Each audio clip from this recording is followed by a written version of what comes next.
फलनवा के बेटा।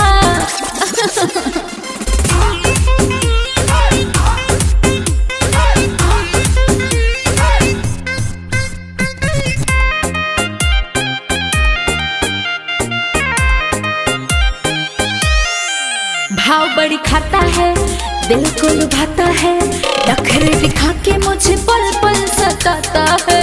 हाँ दिल भइल बा दीवाना, नइखे खुशी के ठिकाना, लब वाला लेसन हम तो पढ़ब रोजाना।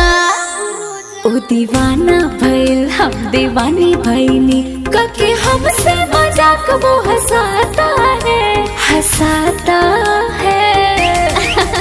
अरे अखियों से नींद चैन दिल का उड़ाता है।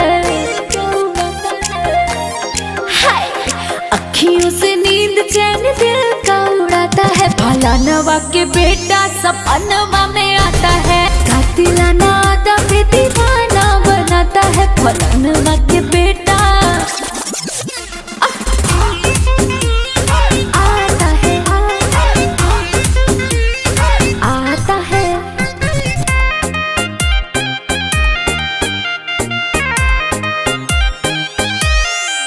केस बराउन ना ढकाला, लुक लागे हीरो वाला, जुल्फी हवा में उड़ेला, देखी जियरा जुड़ाला।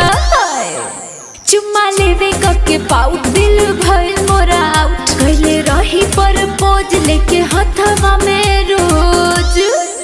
लड़ल जब से नजर होता उनके फिकर, लड़कियों से भी ज्यादा शर्माता है। अरे अखियों से नींद चैन दिल का उड़ाता है।